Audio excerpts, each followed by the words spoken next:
هغه دوې درې ورځې په ټولنیزو رسنیو چې کوم بحث خورا تود دی او زما توجه یې جلب کړه هغه د روسانو د خوا د طالبانو په رسمیت پېژندنه ده.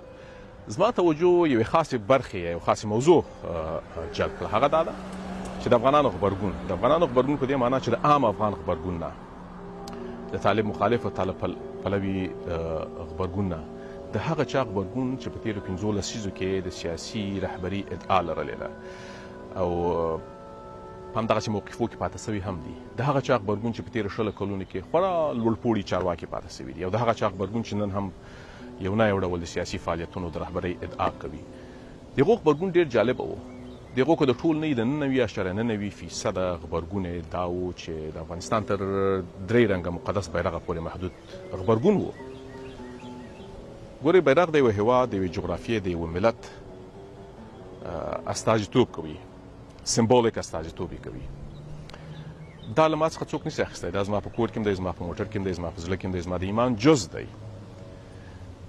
خو دا د هغه ټول کل جز دی، استازیتوب د یوه ملت، د یوه هېواد، د یوې جغرافیې دی، د یو سیاسي ساختار دی. هغه خو یې ټوله نه اخیستی دی. دا بیرغ خو یې د هغه ځایه راکښته کړه چې د ټولو مقدس ځای و. زما سیاسي قبله وه، د افغانانو سیاسي قبله وه، له ارګه راکښته سو. دا بیرغ چې د چا استازیتوب کوي هغه میلیونه انسانان یرغمال سوي دي. دا بیرغ چې د کومې جغرافیې استازیتوب کوي هغه د نړۍ څخه منزوي سوې ده. نو په دې بیرغ باندې غبرګون دی خو به یې خود کښته کوي. ستا غبرګون تر بیرغه ځکه محدود پاته سوی دی چې ته سیاسي بصیرت نه لرې.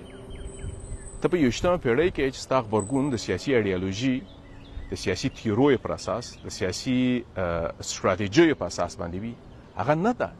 هغه ځکه نه ده چې سیاسي بصیرت نسته، شعوري سیاست نسته. او همدغه خو د تېرو 15 لسیزو د غمیزې تر ټولو لوی سبب دی چې موږ دا بار همیشه پر نور اچولی دی، په بهرنیانو هم اچولی دی. بهرنیان خو خود په ټوله نړۍ کې بهرنیان یو د بل سره ښکیل دي. هر هېواد په بل هېواد کې ستونزې لټوي، ستونزې جوړوي تر څو پرې خپلې ګټې تضمین کړي. دوی خو به دا کوي، دا خو د انساني فطرت برخه ده. په ما کې چې څه نه وه، څه نسته، هغه سیاسي بصیرت دی. په تېرو 20 کلونو کې چې څومره پانګه اچونه په ما وسوله، که سیاسي وه، که اقتصادي وه، که نظامي وه، که فرهنګي وه، ډیپلوماتیکه، هر ډول لازمه پانګه اچونه په ما وسوله. په یوه ورځ کې ډنګ سول هر څه، له ولسمشره نیولې تر ولسکشره پورې، تر ما پورې، که تبعید ورته وایاست، که هجرت ورته وایاست، که تېښته ورته وایاست، هر نوم چې ورکوئ، خو هر څه مو ورپرېښوله دې خلکو ته. د طالب کیسه خو دا ده چې طالب ډاکټر صاحب نجیب په دې شهید کړ چې هغه د روسانو ملګری پاته سوی وخت. نن دی د روسانو په ملګرتیا باندې ویاړي او پرې نازي. ځینې نور خلک هم لکه جمعیت او نضال شورا، دی د روسانو یو وخت ځکه مخالفین وه چې هغه د ډاکټر صاحب نجیب ملګري وه. بیا چې ډاکټر صاحب نجیب مخالفت روسانو وکړي یا ډاکټر صاحب نجیب د روسانو مخالفت وکړي، بیا دوی د روسانو ملګري سول. جبل سراج کې داسې څه پلان کړله چې د افغانستان د غمیزې تر ټولو هغه بنسټ یې هلته کښېښول سو. بیا یې وخت د روسانو مخالف سول ځکه امریکایانو قراردادونه ورکوله. بیا د روسانو ملګري سول ځکه روسان بیا امریکایان ووتل او دوی دا بار ټول په امریکایانو واچوي چې امریکایانو طالبان راوستل. نو دوی بیا د روسانو ملګري سول، مسکو ته یې تګ او راتګ تر پرونو پورې کوئ.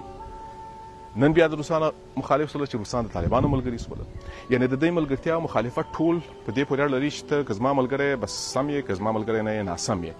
نور د سیاسي لیدلوري، ایډیالوژي، ستراتیژۍ، سیاسي تیوریو، سیاسي فکري مکاتبو څخه پالېوای نه دي خبر.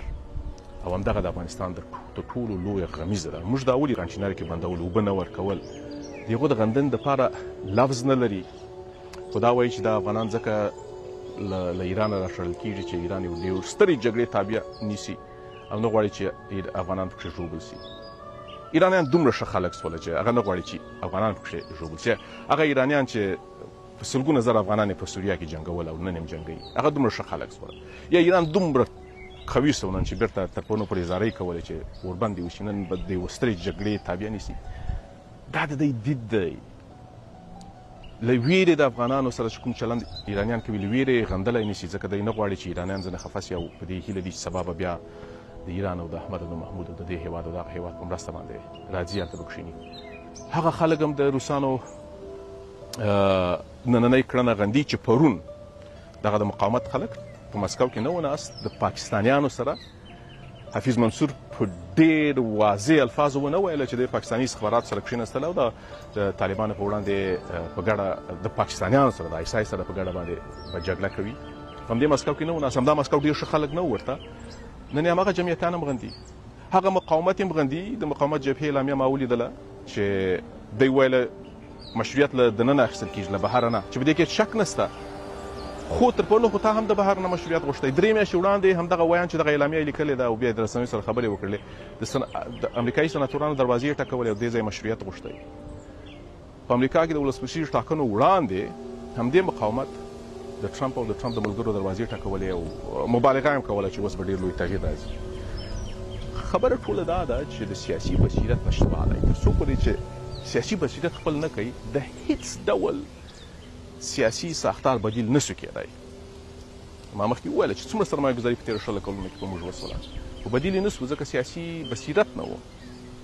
د یوې شېبې دپاره که فکر وکړو چې همدا اوس طالب نشته او دا طالب به نه وي، یو څو ورځې وروسته به نه وي، یا څو میاشتې وروسته یا څو کاله وروسته نه وي، خو دا ځای په چا ډکی. ما خو له ډېرو چارواکو شنونکو څخه رسنیو کې اکثره وخت اورم چې زه یې بدیل یم، احمد یې بدیل دی، محمود یې بدیل دی. اشخاص افراد نشي بدیل کېدلی. په تېرو 15 لسیزو کې همدا ستونزه وه چې اشخاص او افراد بدیل کېدله او هر څه بیا د صفره پیلېږي. که د یوې شېبې دپاره فکر وکړو چې طالب همدا اوس نشته، نو بدیل یې څوک دی؟ څوک راځي دا ځای ډکوي؟ هغه څوک چې سلای په لاس کې ده او کابل ته نږدې دی او په غرو کې دی. خو هغه څه چې قوای مرکز دی هغه به راځي که نه؟ یا به هغه څوک راځي چې هغه تر وړاندې لا بیرغ نه منئ. دا نن چې د بیرغ بحث دی راخیستی دی، خو دا سفارتونه چې دی سره و هغلته هم دا د بیرغ نه منئ. دا خو موږ ولیدل چې د افغانستان تر جمهوریت تر شکل لاندې چې کوم سفارتونه د دی سره تر اوسه پورې هم دي، هلته چې کله ناستې کېږي خو ملي سرود خو هلته نه غږوي، هلته خو قومي ترانې وي. لهذا د سیاسي ساختار بدیل یوازې ایډیالوژیک ستراتیژیک سیاسي تیوریو ولاړ فکري مکاتب دي او په دې باندې ملګرو کار پیل کړی دی. ولس خو به طبیعي خبره ده چې د هر هغه چا سره ځي چې هغه 1% هم د طالب غوره وي. ایډیل خو څوک نشي کېدلی، نه زه نه احمد نه محمود. او ولس خو نو ولس دی، د هر هېواد بیچاره ولس دی. همدا اوس هم د طالب سره دی ناست دي که نه، په لسګونه میلیونه لوڼې په کور کې وربندیانې کړي دي، دی ناست دي. همدغه یو ډول نه یو ډول ورسره تګ دی. نو بیا هغه افغانان چې هغه ستراتیژیک ایډیالوژیک او سیاسي تیوري ولاړ سیاست کوي یا سیاسي ساختار رامنځته کړي او فکر رامنځته کړي، فکري مکتب رامنځته کړي، ولس خو به د یو سره خامخا ځي. پر هغه کار پکار دی او په هغه تریبلي د پورې اوس کار پیل سوی دی.